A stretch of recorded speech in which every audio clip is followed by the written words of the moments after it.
Well, Nigeria's President Bola Tinubu on Monday carried out a major shakeup of the nation's security architecture with the immediate retirement of all the service chiefs and the Inspector General of Police, Usman Baba. Also affected are special advisors and the Controller General of the Nigeria Customs Service. According to a statement by the Director of Information, Office of the Secretary to the Government of the Federation, Willie Bassi, a former theater commander, Operation Hadinkai, Major General Christopher Musa has replaced General Lucky Rabo as the Chief of Defense Staff. And similarly, Major General Taurid Lagbaja is now the Chief of Army Staff. He replaced Lieutenant General Farouk Yahaya.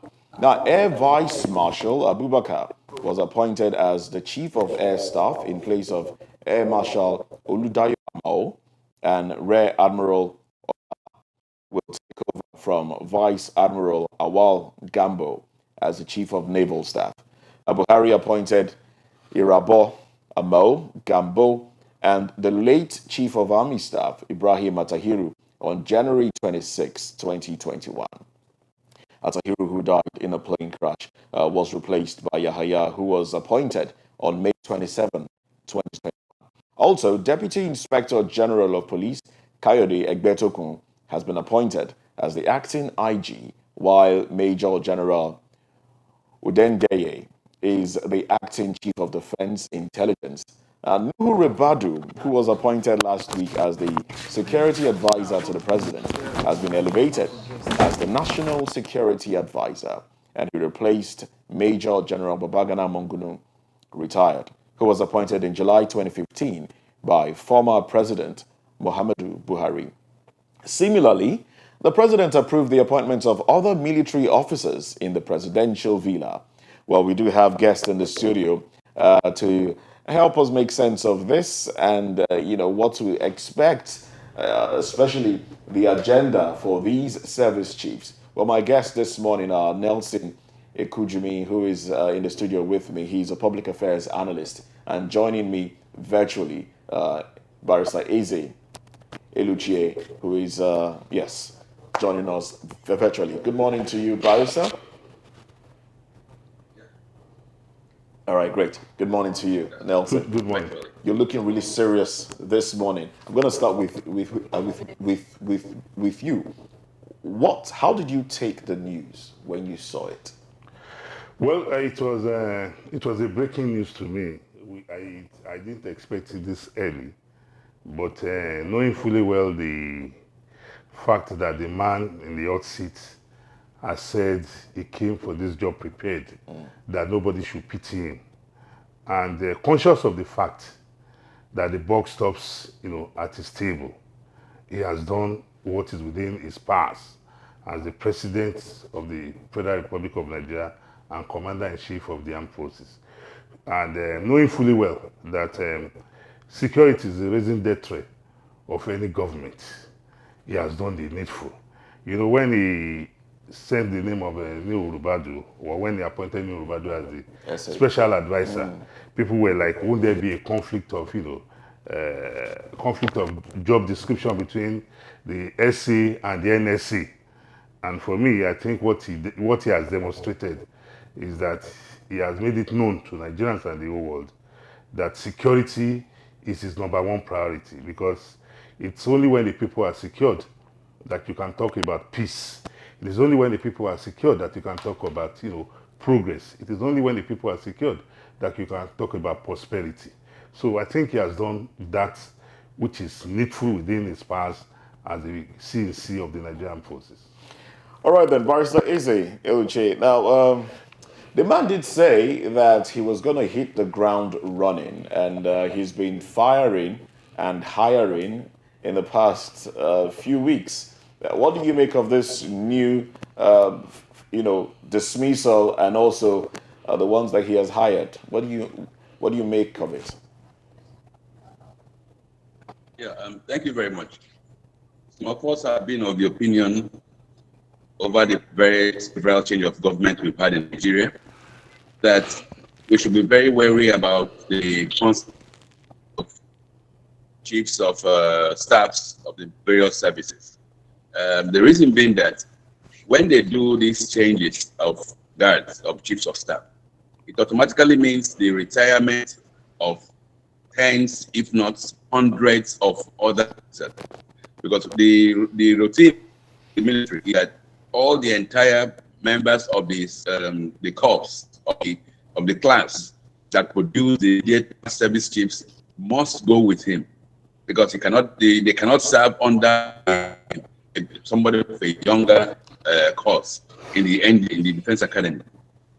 So this kind of pronouncement of an appointment automatically translates to the retirement of several generals and police DIDs. Now, the fear in this is that you know what it costs to train all these officers. If you keep on turning them out, you have the highest number of generals who are retired. Some of their 50s, some are barely maybe late 40s, and they are retired, they are earning pension. That is on the financial and the career part of it. The other thing is this: unless we are accusing the retired chiefs of staffs of committing crimes, the rule is that the chiefs of staff will pay a swear oath to obey the command. So if nothing can be pointed at as a fault in them, that they were either guilty of treason, should be allowed to remain there, and their allegiance must give to the new commander-in-chief. So taking it as a routine that we must keep on retiring these officers, we will time when we will have chiefs of staffs of the various units who are in their maybe early 40s, or generals who have been promoted undeservedly to very high offices. In other parts of the world, we have generals who are in their 60s, who are in their late 50s. Look at the average age of Nigerian generals. What does it tell? It doesn't give much room for confidence. And with regards to all these appointments, constitutionally, my worry is this: what does it portray of the image of the country to the outside world? We are still in a process where the legitimacy, the victory, the reason for even Mr. President in the elections is being challenged in the courts. And here we are, very fundamental changes in governance is taking place. Now, the world will be saying, what is going on here? Do these people even take their judiciary serious? Do we have a judiciary in Nigeria? Is it possible? Is it possible that even the chief justice and the president of the court of appeal and the tribunal members can be changed for whatever reason by the same president who is making these fundamental changes in the services? And the answer, unfortunately, is yes. So, I mean, I've just answered the surrounding issues around this issue of change of personnel. But with regards to his change of personnel, it is presently under the purview of Mr. President to do whatever he likes. But I'm just looking at all the other variables that any serious people will consider seriously. So for moving forward, it's my proposition that under circumstances, should any president be sworn in until all the challenges to his office have been cleared through the courts? Under no circumstances, because as it is now, it is obvious that we're almost wasting time going to the tribunals, which is very unfortunate. Very, very unfortunate. All right. Regarding now, the personnel, okay. Let me stop at that point now. all right, then. Thank you very much, Barrister Easy Iluchi. Nelson, now, governance has to go on, regardless of the fact that cases are in courts. I mean, the country needs to know that, look, things are being administered, and governance just has to go on. Now, do you think this appointments, these suspension and appointments are a little too soon? Absolutely not. Absolutely not. You know, I stated with a clause that the man in the hot seat said it very clear that that nobody should pity him, that he applied for this job, and is not prepared to give excuses to the millions of Nigerians who elected him in one of the most successful free and credible elections in our political history. Well, that's disputed. Well, That's, it's not disputed, yes. That's Somebody is that's having an arguable. opinion. It's a court that will validate that. But according to law, don't forget, the Independent National Electoral Commission is a creation of the law. And whatever it does must be in compliance with the law. It is not for you who is disputing it to prove that INEC has not done what it's supposed to do by law. And that is why the electoral system provides mechanism for grievances. That is why you can go to court. So the law has been obeyed and the law is enforced. Like you said earlier on, there is no vacuum. The government is a continuum. There is no vacuum in power. So the Mr. President exercising his powers tells you clearly the direction is ready to go with the 4-year mandate that majority of Nigerians have entrusted in him. And that is why he's taking these decisions, which are within his constitutional powers. There's no decision he has taken so far that are outside his powers. We should get that very clear. Yes, we all agree. Those are the decisions that the Constitution entrusts in his office. And for a lot of us, he has hit the ground running. Because from day one, you can see how the Mr. President has been meeting people, making appointments, those who he feels have cases to answer. He has suspended them and said investigation is ongoing. Because he realized that even if they are going to be tried, they won't be tried in Aso Rock. They will be arraigned in courts. And the court will do the needful. The service chiefs have not been sent away because Mr. President has alleged them, but because he wants a change of guard, because he has a mandate to fulfill. And in fulfilling that mandate, every arsenal that needs to be put in place towards achieving that is what is driving at. So Mr. President is well within his powers, and for a lot of us, what he has done is apt. Now, just to chime in on what Barrister Eze said, yes, he wants to get people that can run with his own ideas and ideals, but then this is a situation whereby we are automatically retiring experienced hands, more experienced hands, because every time you fire, you retire. Yes. And then you get somebody else. Now, are we not depleting the strength of the military with all these firings that we are doing? No, we are not. What we are doing is that we are allowing new hands to try their hand, in the cooking pot. Because just take for example, you go through secondary school or a university. At the end of 4 years, you leave. Other people are coming behind you, they move to the next class. So it is imperative, it is natural that the states or the country will train personnel. And at every point in time, personnel come and go. The career of a military man is in the military. It's not in being appointed chief of Navy staff or chief of Army staff. It is your career progression. Look at the new chief of Army staff you mentioned, or the chief of defense staff. He was a former commander of Akindai, the security outfit. Those are the career of a military man. It is the issue about appointment as the chief of army staff, chief of navy staff. Those are political appointments. Your projection is you join the military as a cadet. Go and look at the history of a lot of the officers that we are talking about. They didn't join the military as a major general, did they? They didn't join the military to become the chief of army staff. They joined the military because they wanted a career within the military establishment, and that they have fulfilled. They have gotten to the peak. It's just like in the civil service. Once you get to the peak of the position of a director, that is the apex, that is the summit. Whether you become a PS or not, that is an extra bonus. So we're increasing the retirement age of judges, but then reducing the retirement age and functionality of the military chiefs. The judges' job description differs from the military job description. But experience still comes to bear. The experience comes to bear, but you gather experiences through trainings, through battles, through activities or assignments that you are assigned. You can't compare what a judge goes through, a judge who sits over cases, compared to somebody who is out there in the field, who uses majorly physical strength, because the judges use more of intellectualism. Even though that is not to say that even in the military, intellectualism is not part of it, because the military has a department of that is called research, and they also have what is called intelligence. And when we are talking about intelligence, we are talking about intellect.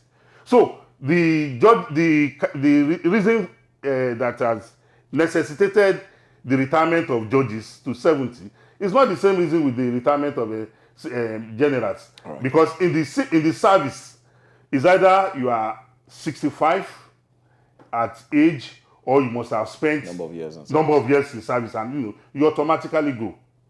All so right. There is no difference much there. All right then, Barrister Eze. Now, we do know that only 3 days ago, or about that, Asari Adokubo visited the president and later told Nigerians that the military was involved in oil theft. Now, could that be why the chiefs have been asked to leave?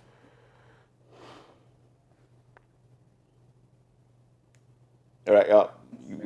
Okay. Go ahead, please. Go ahead. I listened to his comments made in the press room of the Aso Rock, and I was shocked. It was an insult and an embarrassment to Nigerians' military, to the totality of the Nigerian military. For a warlord to come out and be telling us that the entire military was compromised, that he was now responsible for security across most parts of the country, and all that. And he's a warlord. We have professional soldiers. Note that some of these soldiers have compromised themselves.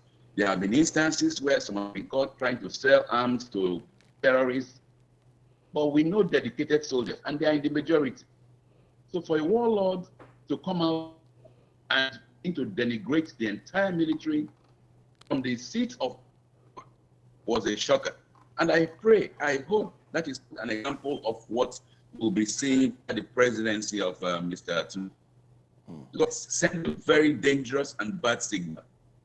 People have been trained at public expenses. People have been recruited across the country.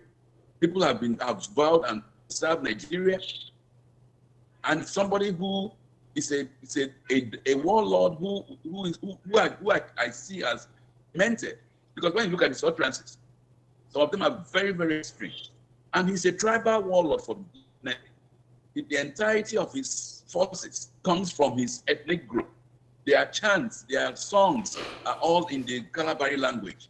So for such a character to come and tell us that the military, which is one of those institutions which has held Nigeria together, he came out and disparaged everybody. I pray that is not the reason why the president has changed the service chief. To be insulted, even those who have accepted to serve under such conditions. We know the problem we had. We're very careful in some of these things that we do, because that somebody has vowed to serve you with his life does not remove that the president is also the commander-in-chief of the entire Nigerian military, which is populated by people from all over, all ethnicity states.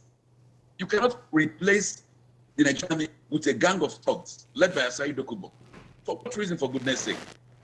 I hope that somebody from the office of the president will come out and distance the presidency from those uncouth and unconstitutional and illegitimate comments made by Asari Dokubo. Please, let us not even begin to think that is the reason why these changes were made. Yes, Mr. President has the right to change the subjects at his will, but I prayerfully hope that it's not because of the nonsense Asari Dokubo uttered from Sorok. Because if there'll be consequences.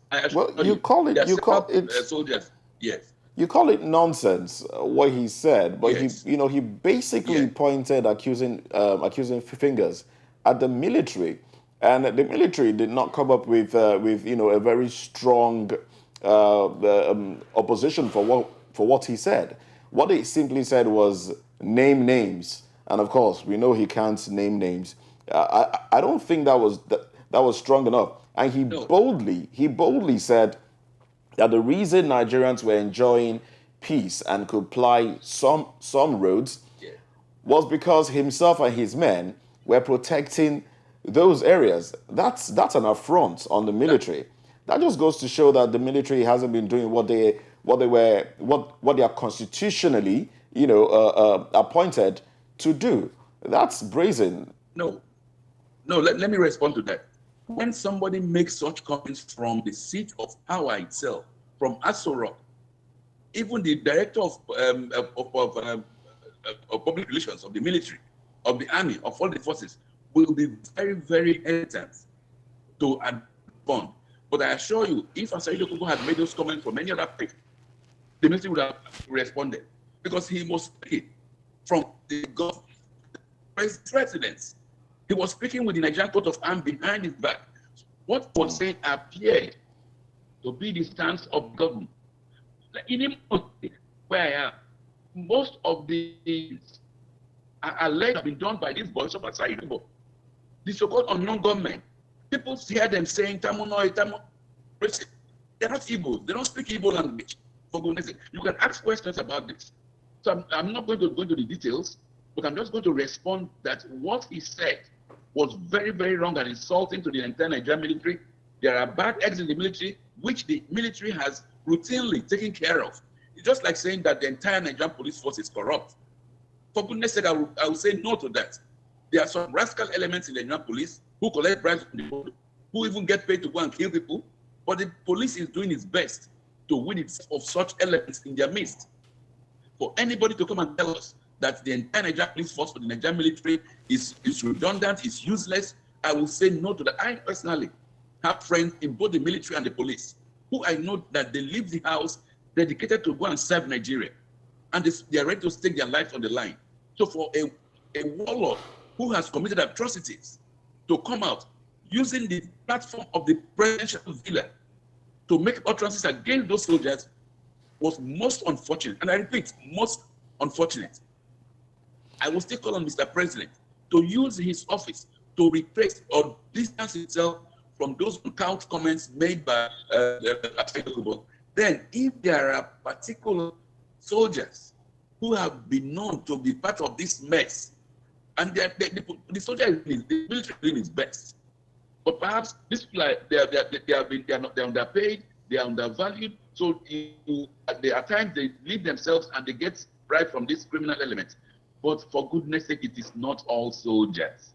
It is a few, right, and the system can take care of those few. Thank you very much. All right, thank you very much once again. Now, Nelson, do we know these men, the new appointed service chiefs? Do we know them, and should we trust them to deliver, knowing fully well that these are individuals who are working under a system?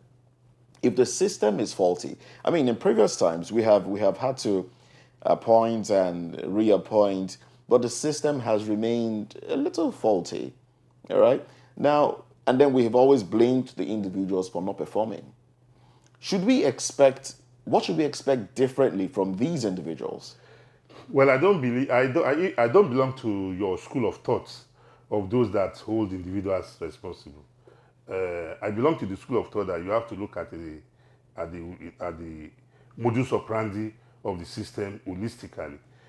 For me, the appointments are in line, they are constitutional with what Mr. President, how he wants to drive his vehicle. You know, to drive a vehicle, you need co-pilot. You need to drive to pilot an aeroplane or a fighter jet. You need co-pilots. So what Mr. President has done is to bring on board his own co-pilot. But be that as it may, the new service chiefs are men and women who have distinguished themselves in their chosen field. If anybody wants to know about them, you should go and do a Google search on their career in the military. These are not men who were just picked from the bus stop. You know, for somebody to become a major general, you can imagine where he has come, the routes he has traversed. So I have that confidence that, you know, these men will bring their own new ideas to the table. And don't also forget that in as much as they are bringing their ideas to the table, they also have to, you know, juxtapose their ideas with ideas of even Mr. President and the security team, of which they are a part. Because all this while, a lot of times, people run and say, oh, the former President Muhammadu Buhari, oh, President Buhari has run out of ideas. And some of us are aghast. So we are a country of a federal government, 36 states government, and 774 local government. So you think we are run by the idea of one man. That means my governor in Lagos State is a dummy. Abi? My local government chairman are no human beings with intellect. So you listen to some manner of talk, and you are like, what is this person saying? Does this person know how government works? You know. So for me, these are men who have proven themselves in their chosen fields. They have risen to the summit of their career because, look, for example, take the issue of Egbetokun. From a cadet, ASP, he has risen to the rank of a DIG, which is the summit. It's from the DIG that is whether from the DIG or the IG that the police pick their IG. So you can't tell me, do we know this man? If you want to know about where he's coming from, you need to go and read about his history. He didn't just come out from the moon. He has had a checkered career in the police force. And for him to have gotten to the summit of his career, it means he has performed very well. So these are men that one is very, very optimistic that the appointer and the firer, who is Mr. President and Commander-in-Chief, must have done his own work. Because these are the people he has appointed, they are not the only ones in the establishments from which they were picked. They must have been picked based on various indices. Got to be progress in rank. Yes, and if he has done that, I want to believe clearly that knowing fully well that the buck stops on his table, and he himself has said he's not ready to give excuses, but rather to give performance. So I hold him, accountable for his appointment. All right, I'm going to ask you the same question, Barrister Eze Eluche. These men, we know, should we expect miracle from the individuals, knowing that they still work in a system? How well do we know them, really, to deliver?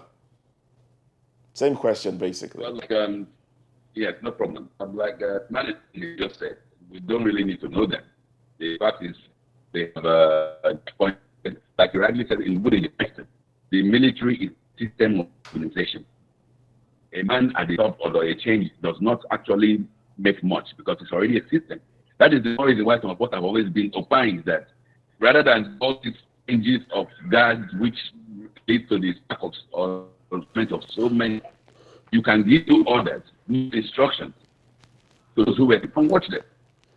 There cannot be any a military man who has to the rank of the general knows that consequence of disloyalty, he'll be dismissed. So they have to obey the last, which is from their commander. So we need to know them. Already there, they are the commander forces. So let them go and do the job. But like I said, it's a system organization.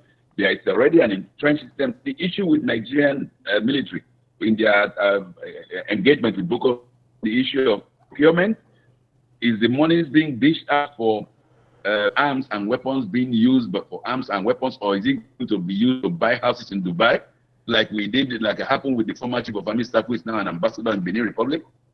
Or will it be circumvented? Will the arms end up in the hands of the terrorists or the criminal elements? Been happening routine. So if the new chiefs will do what they should do and watch the issue of procurement, personal wealth of the military soldiers, if it's just to change them to have your men at the top of forces, like I understand that the current acting ING was once at to Mr. President, and perhaps that was one of such things will not even help us. The fact is they are there. As Nigerians pray they succeed, but then should they have been changed in the first place? That is the question that should be bothering all of us. And my worry again is this: you appoint a police officer as the national security officer, a national security NSA, and you place him almost above the chiefs, which I think is another wrong issue. Because the police officer who has been used to civil issues, civil policing, not know jack about military engagements. When the chief of army Air Force staff comes to him and brings ideas, will he this mindset to address issues? Because Nigeria is presently, the security challenge we have in Nigeria is presently basically military, whether it's on sea, on air, or on land. It's not policing. So you bring a new Republican who has in policing to be the national security advisor, and he will take advice from these service chiefs and translate his advice to the president. Something is struck to me. Perhaps from what I've seen, a new report have gone, he might have acquired something. But I don't see him knowing better than the soldiers with regard to how they can actually engage the security challenges that are flickering. Thank you very much. All right, then. I'm going to stay with you for a little bit. Now, talking about the individuals and the system, we've had, this was also something that Asarido Kubo mentioned. He said something, and I've heard this a number of times.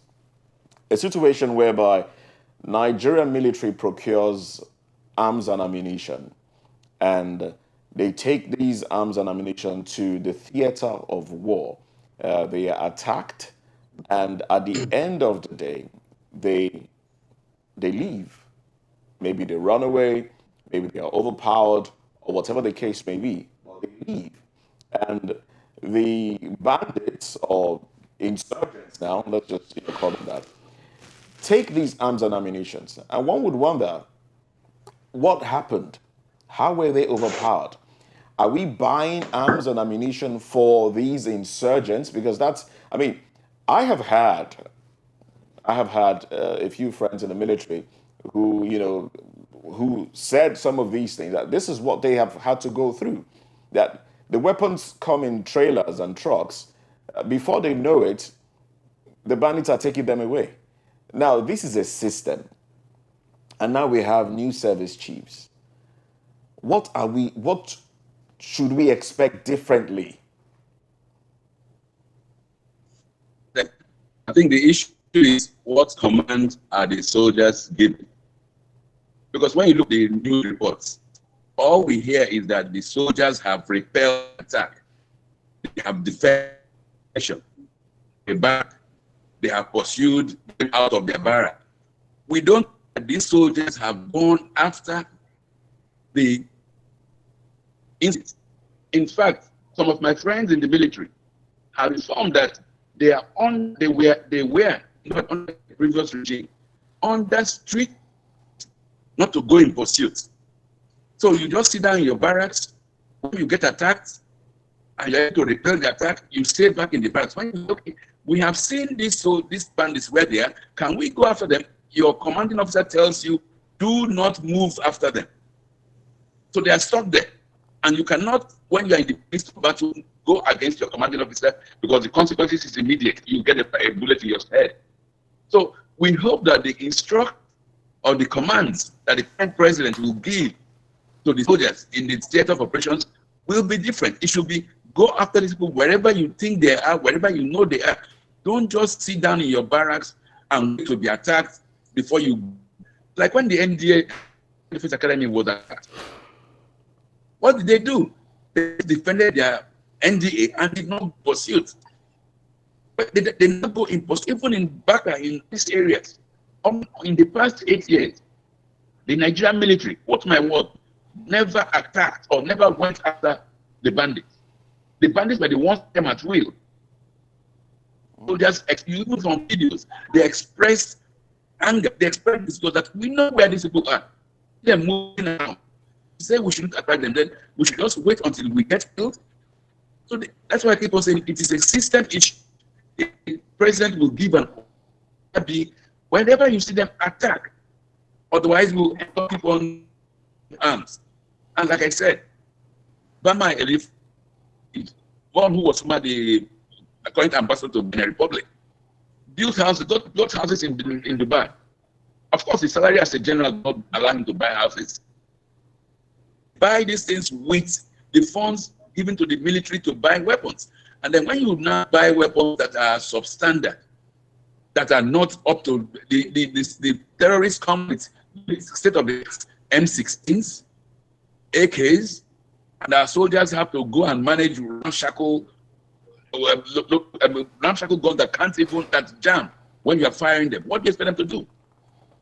Of course, they will leave the place and run away.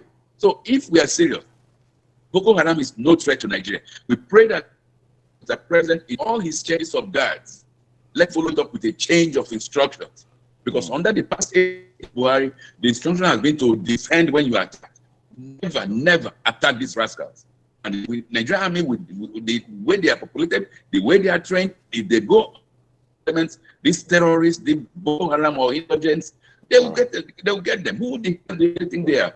All right, then. So please, Mr. President, not just change of that. Let us have a change of instructions and commands. Thank you very much. All right, then. Thank you very much. Let me ask you this now. Do you think these appointments reflect the federal character? Please, before I think I need to respond to some of the things he said. He's being economical with the truth. And why do I say this? No government in the history of this country has equipped the military the way the administration of former President Muhammadu Buhari has done. You recollect that there was a video that went viral where the chief of air staff, Amao, said under former administration before President Muhammadu Buhari that they would take a flight to the theater of war just to fire a shot. But that under President Muhammadu Buhari acquired over 49 brand new jets for the Nigerian Air Force. Not to talk of platforms and ships he acquired for the Nigerian Navy, as well as the Nigerian Army. The issue is that the president has given a marching orders. Somebody cannot just come here and be disparaging the office of the presidency and say when the president told them to stay in the barracks and not attack. The military have their own rules of engagement. You are not a military man. So it's not an area you can delve in. Even in security circle, there's this saying that it is better for 100 criminals to go scot-free than for one innocent soul to be killed. You will see the police, even when the police are chasing armed robbers, once they enter into a civilian population, the police will hold fire because they know anything could happen.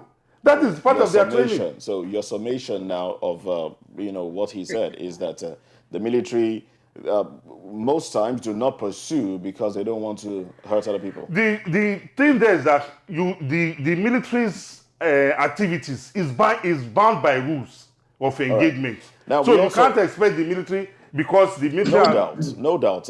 We cannot argue with the fact that the last administration procured a lot of, arms and, but one of them is the Tucano jets that were gotten. Yeah. Did Nigerians, since Nigerians were aware that those things were procured, yeah, shouldn't Nigerians have been aware of when they were used as well? Well, I'm aware that, when they used? The military will not come and tell you we are going to fire, we are taking our jets to XY zone. But that's a security. That's a security affair. If South Korea fires a missile, they tell the world. Fire a missile for what?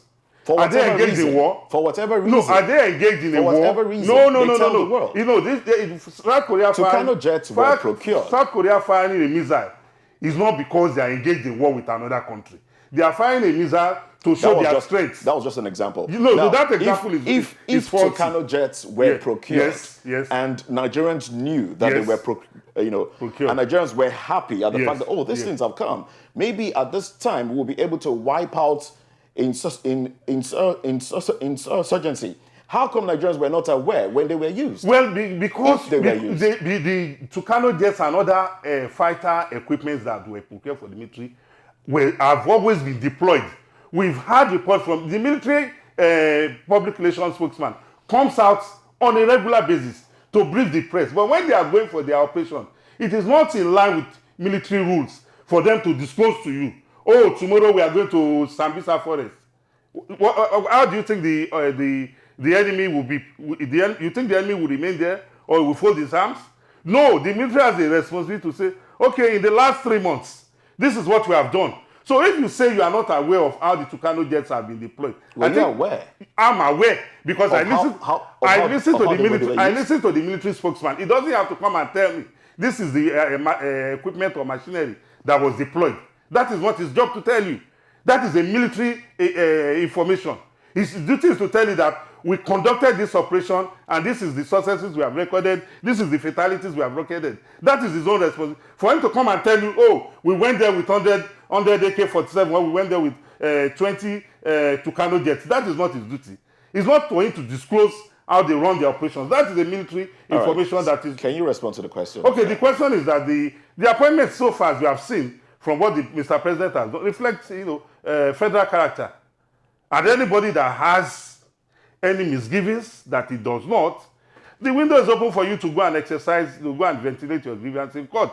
Because the Constitution makes it very clear that where this happens, this is what you can do. And we have seen people do it severally. The Chapter 2 of the Constitution does not allow you to even go to court. Why? For appointment that does not reflect federal, the Constitution makes it clear that the appointments must reflect federal character. That's why in appointing ministers, the president is under oath. Because don't forget, the president swore on oath to abide by the provisions of the Constitution. Let's ask the lawyer in our midst now, Barrister Ezeliche. Can Nigerians, if Nigerians are aggrieved at the appointments, can Nigerians go to court? What's the appointment to Nigerians to even go to court? The question is can Nigerians go to court? That's the question. Not whether there's a reason to. Nigerians are alive with what is transpiring. When the phrase go to court, like the studio said, it's more like to mock and ridicule the system. Go to court. Go to court and do what? Even the basic election of the president is being challenged, and people are still in court. I can go to court and do what? So Nigerians are becoming the minute more like a waste of time. Please hold on. I would like for you to. I think you're watching us live, so there's a holdback. We'd like for you to mute the live feed so we can hear you. There's a conflict of voices now.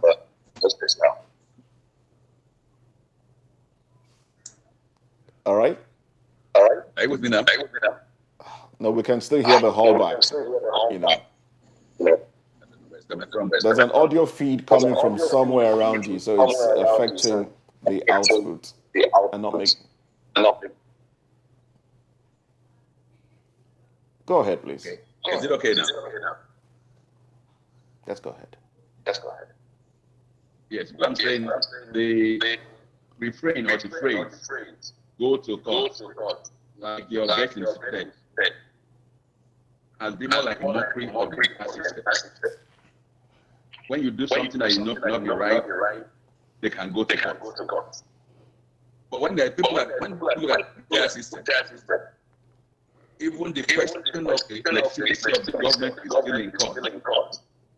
Why would I waste my time going to court over another issue? Particularly when the courts now give 20, 30 million naira fines against Nigerians who try to test the validity of constitutional provisions. So the system has literally told us, don't bother. Nigerians now need to don't look when such things happen. When people begin to look down on the judiciary, they don't bother with it, then we should be worried because they are still bothered and they will do something that will not be welcome to every other person. So I think he tried his best to ensure that he covers the field. But like I was saying, with all those semantics, federal character, what is the quality, history, what image does it give to the international community that we are doing all these changes when the legitimacy of the government is still being questioned? This is the issue. All right, then. Thank you very much, Barrister Ezeliche. We'll wrap up this now, but I would like you gentlemen to stay with me for a little bit longer. It's always interesting to have you two gentlemen in the studio. We always appreciate your contributions. Now, shops at the Alaba market have been reduced to debris but the cries of the affected continue to go up. All right. This is a conversation that we are going into right now. On your screen, you will have pictures of the demolition exercise that took place over the weekend into Monday. Demolition of 17 shops at the Alaba International Market. Now, traders at the Alaba International Market have cried out over the demolition of their shops by the Lagos state government. VOP TV visited the market yesterday, and here is what we found out. I have two plazas here, this one here and this other one at the back, that was not marked for demolition. But quite unfortunate that CSO called me, I think early in the morning, to tell me that they have entered into those, we have begin to bulldoze everything. From what we got before now, that they marked those buildings for demolition because of being very close to canal. But as it were, what we learned is the fact that the area at the back there had been sold to Chinese people. Oh yes, had been sold to Chinese people. So what they are doing there is to break all this building to create access to that particular land very close to the canal that we learned was sold to Chinese people. So I wonder what is happening. Is it not wicked, wickedness of the in high places? So if I understand you well, your two shops that were being demolished was not marked for demolition. Not at all. Was not among the 17. Not at all. So is there no regulation like market union or something? Union that is in charge of this? You see, going by what we've seen so far, the hands of the union as well as the union chairman, their hands are tied. I remember meeting him and along with a good number of people around us that met him even yesterday, and we were asking him. Before then, we've been calling him on phone. A lot of people have put, calls across, and he couldn't even answer call. That is to say that he knew what was going to happen. And when he came here yesterday morning, and people were like asking him some questions, he couldn't even give any concrete answers. And people wanted to even beat him up. And it seems as if something has, gone underneath. That's just it. All right, there you have it. I did say shops earlier. 17 buildings housing shops, of course, were demolished by the Lagos State Building Control Agency. Now, there's a school of thought. I'm coming to you now, Nelson Ikujimi. A school of thought, looking at this. Yes, in as much as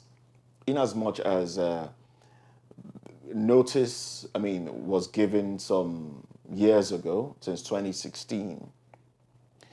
Some Nigerians are concerned at the timing. If you gave notice in 2016 and you didn't think it to, pursue or go ahead with, up until now, considering the tension that emanated from the just concluded elections, the tribal tensions in the air, some Nigerians are of the school of thought that this is motivated by some tribal sentiments. Well, we run a democracy, and like we say in journalism, in the media, that opinions are free, but facts are sacred. Anybody can run with any opinion. You can come with any thoughts you want to. But so it doesn't matter what the people feel. You are free to feel, but the facts on the table is that those buildings were declared distress. They've been served notice since 2016. Whatever transpired between 2016 to 2023 before they were pulled down, I'm not in a position to say, because I'm not an official of the Lagos State Building Control Agency, LABSCA. So it would have been more appropriate for us to have had, an official from that agency here to tell us why they have to wait this long. But if you want to impugn whether religious, whether ethnic sentiments, you are free. But don't forget, lately, we have had recurring cases of collapsed building, even in eyebrow areas. We have had buildings being pulled down in Lagos Island. We have had buildings being pulled down in Banana Island. We have had buildings being pulled down in almost every part of this country because of recurring cases of building collapse. So what makes those ones not to be based on ethnicity, why this one should be? I think those who harbor that school of thought should, come and give us, a logical explanation. But the fact is that once a building has been declared distressed, it means that building is a risk to human existence. And the responsibility of government all over the world is to protect life and property. And how do you protect life when you know something is going to cause, catastrophe to the human existence, and you open your eyes and allow it to go, unattended to? Any government doing that must be an irresponsible government. Barrister Ezeluche, how do you respond to this? Well, I very much agree with your guest in the studio. If a building has been after going through the normal process to be on human habitation, and the proper notices are given to those who are concerned, they have either been given an opportunity to respond, either to prove that yes, it's not what it is determined to be, then the law can take its course. The concern, however, is that justice is when you treat everybody equally, or when you treat people who are like on the same order, you treat them equally. When you begin to be selective, that's when you may begin to meaning into some of these sort of government. If, for instance, their gradually have been also and for some one reason or the other, do not believe you become a bit selective. People begin to wonder: is there an unknown reason? And it is the government to ensure that people do not begin that perspective. But it's fundamentally, a building is safe for human consumption, for human habitation. Actually, pull it down and give the people all the land. Because when people do it down, it means that government sees it is presumed that the government will also allow the owners to pay for the cost of demolition and then bring in other plans to put a new house. When the government now demolishes and sees or claims it has seized sell such properties, then it becomes a question of what's going on here. Thank you. All right, then. We have joining us also virtually Charles Ideho. Good morning to you. Good morning. I greet you, and I greet my friend in the studio, Nancy Kujumi, and then guest. Thank you very much for having me. All right, so we're talking about the demolition of buildings at the Alaba market. What do you make of that?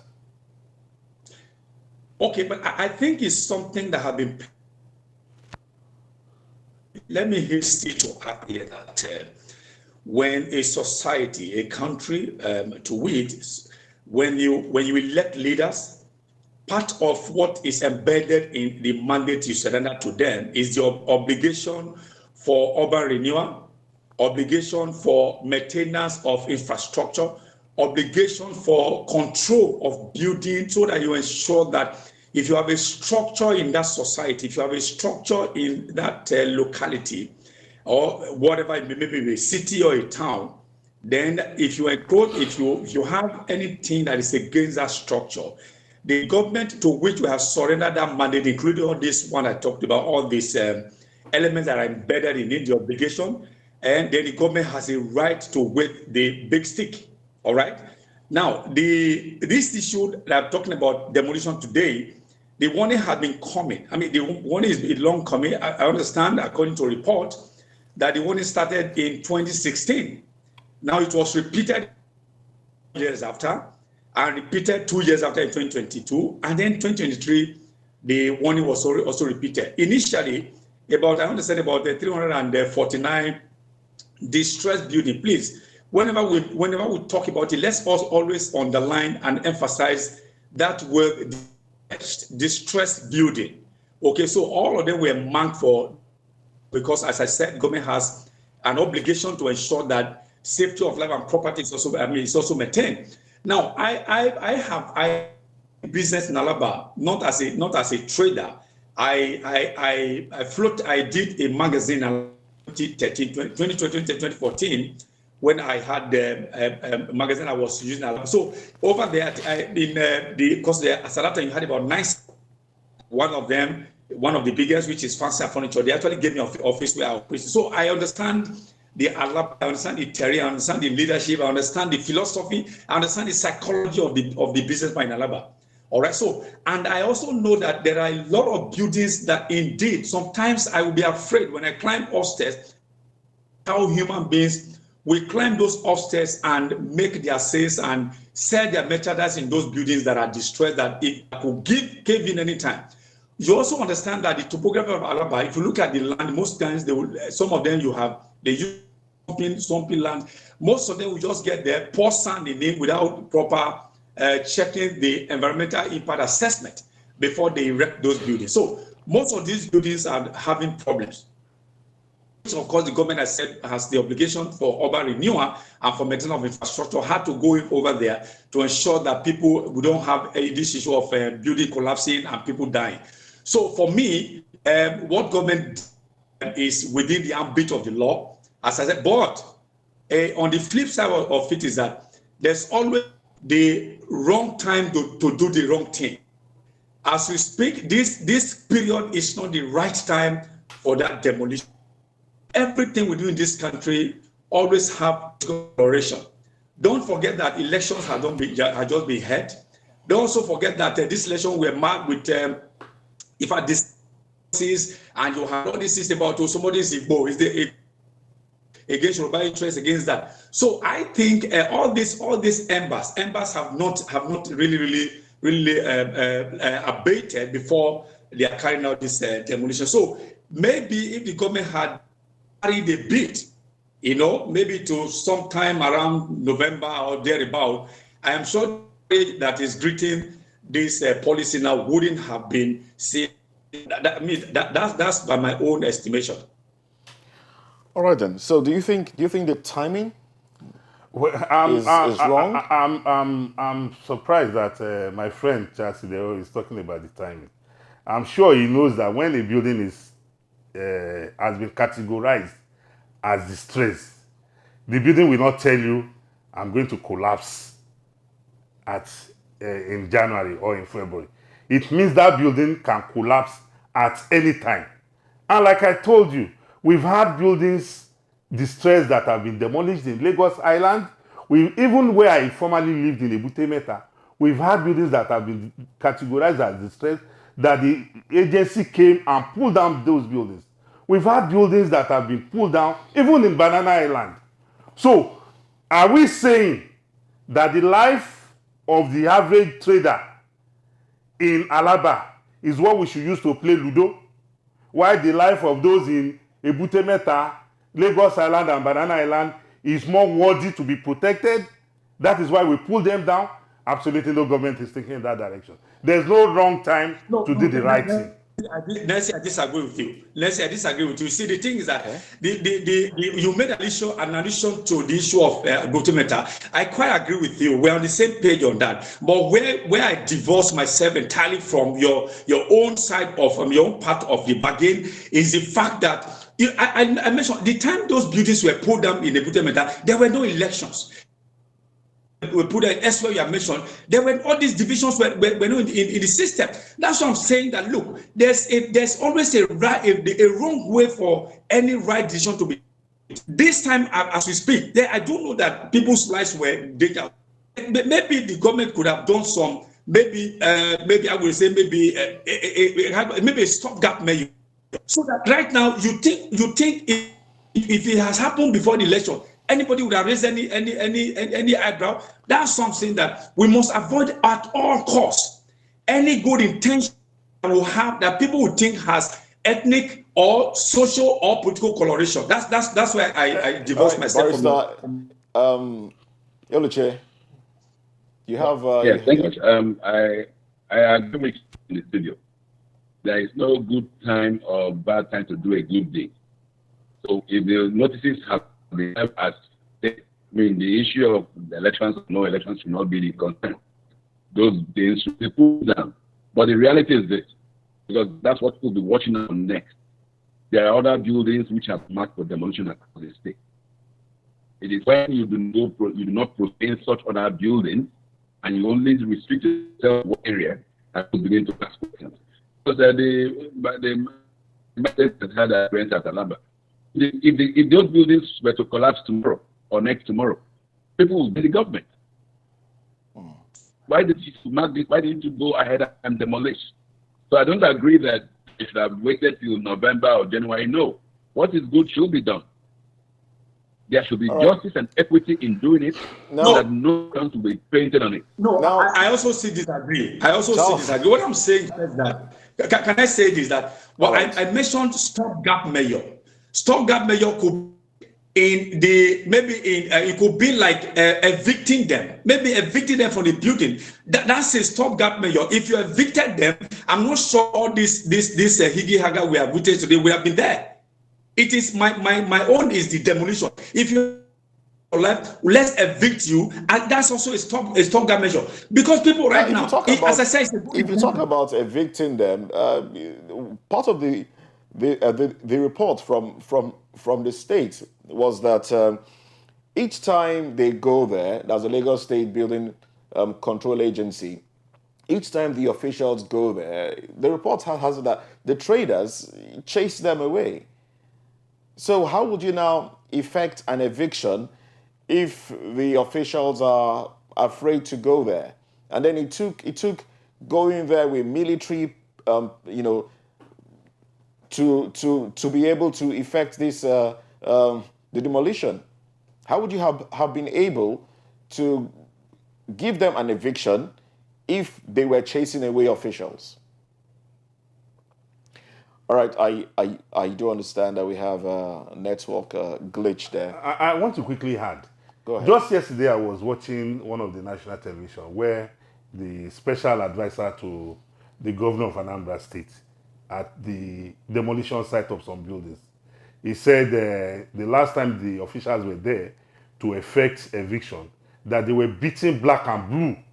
But in carrying out that exercise, they had to come with a lot of security apparatus, and he gave a warning that no longer would anybody be allowed to intimidate the state. So if Charles is talking about eviction, ordinarily, a human being should value his life more than any other thing first.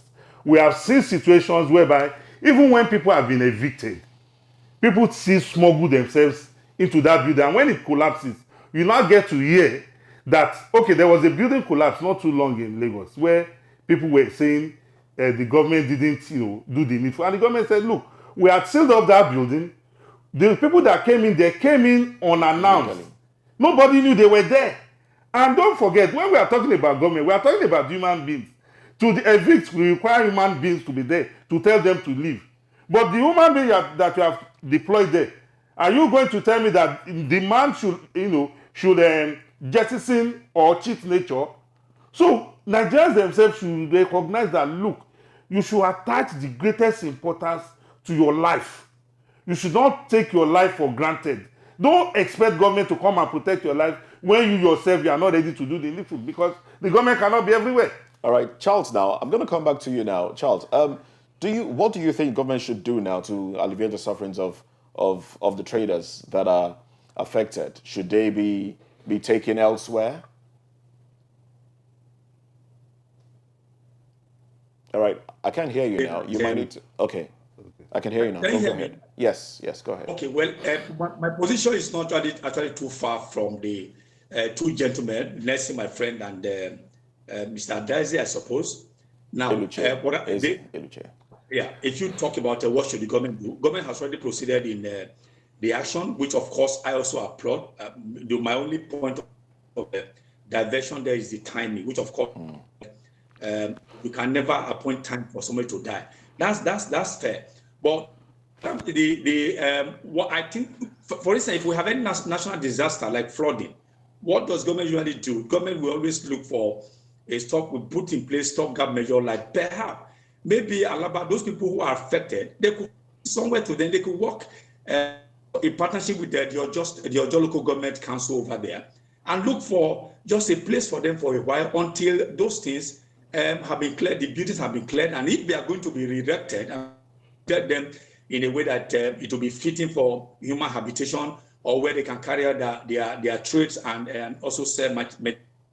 But again, with the way it is now, people they started the warning since 2016. 2016 date is about 7 years, if my my arithmetic is correct. So it has been started, and it is something that has to be concluded. But what they need to do right now, because those who are there, most of them are daily wage earners. So say perhaps it's going to take them about 3 years to build, to reconstruct those things. What will be happening to the personal economies of those people who have been affected? So government still has responsibility. As I said, even though we surrendered our mandate to them, they still have to also ensure that people are taken care of. Because if some of those boys who are there, they have no other thing to do, they might have other means that may not be proper. So government has to work with the local authorities over there, the Ojo local government council and all that, to find maybe a makeshift arrangement for them so that they can continue their trade and none of them goes hungry. All right then. So a makeshift arrangement. Do you agree? Yeah. The government, the local authority, it's mainly the hands of the local government as well as the market authorities there to do that. All right. Now, before I let you go, there's a school of thought now that pushing around a narrative that the land was sold to China. Have you heard that? Do you buy into it? Barrister Eze, I'm going to start with you, and then I'll come to Charles. Can you hear me? I'm just repeat what they responded last about. What? Yes, I'm hearing you very well. Are you hearing me? Yes, clearly too. Go ahead. Good. Buildings now are not a big deal. And China has directed a building of the United States building within a week. So it doesn't take much long to replace that same structure that has now been demolished and washed away. Regardless, I don't think we should be commenting on rumors. This can mean people are always trying to vilify China. For example, there you go, you hear China. They demolished. What will it occupy to ensure or to involve about the demolition? I don't think, and if there's Chinese businessmen taking advantage of it, that is their own. Well, remember, I had said that the government is going to demolish the buildings. The government is the land from the owners of the stock. Remember, and then what we can actually do is to assist them to erect these structures, and the erect structure, like I gave example, that will not even take more than a month to have whatever you want that is strong and is safe to create platform. Right. So let us just talk about this story in China. We're looking at China, we're doing this. Nigeria right, can actually be better. All right then. You want? I don't Nigeria to give you. Okay. All right. Thank you very much, Barrister Eze Luche. You want to respond? Well, I don't respond to rumor. I want to be. All right, then. I want to reveal the facts. Okay. All right then. I must say a very big thank you to you, gentlemen. A big thanks to Barrister Eze Luche, Nelson Ikujimi, public affairs analyst, and Charles Ideho. Thank you very much for coming on the program. Now we'll, as we go on this break, we'll leave you with some words from the traders that were affected in that demolition. We'll take a break with that one, and then when we come back, we'll go into business and entertainment.